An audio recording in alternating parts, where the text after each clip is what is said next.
Alors, dans quelle catégorie se classe mon livre? Alors, c'est plutôt un témoignage, donc on est vraiment sur un récit à la fois autobiographique, mais en même temps que je qualifierais d'ouvrage de développement personnel, puisque quand vous regardez le sommaire, et je mettrai des photos sur les réseaux sociaux du sommaire, le sommaire, en fait, il fait assez bouquin pédagogique, en fait, avec des sous-parties, des sous-titres, etc.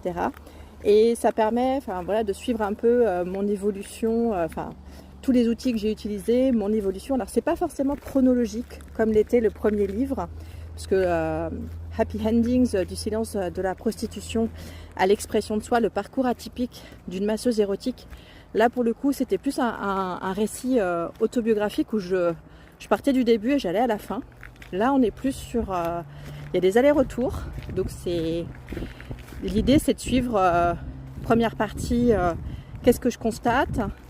Deuxième partie, quels sont les piliers de ma guérison. Troisième partie, les outils que j'ai mis en place. Quatrième partie, la préparation au grand saut. Et puis, cinquième partie, le grand saut. Donc voilà, c'est un bouquin que je qualifierais un peu hybride. À la fois témoignage, récit de vie, donc il y a forcément une partie très authentique, hein, c'est pas du tout un roman, notamment j'ai écrit une saga autofictionnelle où là je mêlais des parties de ma vie avec une fiction, donc c'était un mélange des deux. Là on n'est pas du tout sur un roman, hein, c'est clairement un bouquin pédagogique qui, je l'espère, va rendre plus simple des notions qui peuvent être complexes, notamment comme le lâcher prise. Moi personnellement j'ai mis beaucoup de temps à comprendre ce que ça voulait dire le lâcher prise. Je ne comprenais pas. Et un jour ma thérapeute m'a fait beaucoup rire parce qu'elle m'explique, elle me dit le lâcher prise machin, et je dis mais excusez-moi, je comprends pas du tout ce que vous racontez. Et elle me dit alors la dame elle vous dit.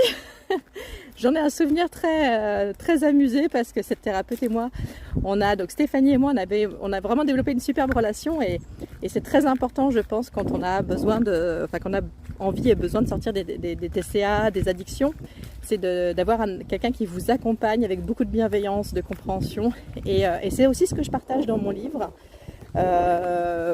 Ces rencontres que j'ai faites et qui m'ont aidée, même si parfois j'ai arrêté d'aller voir des thérapeutes et que je n'étais pas guérie. Je pense que ça a quand même contribué à mon cheminement, ça a quand même permis de franchir des étapes supplémentaires. Donc quoi que vous ayez fait jusqu'à présent, rien n'est perdu, et je suis sûre que vous allez vous en sortir.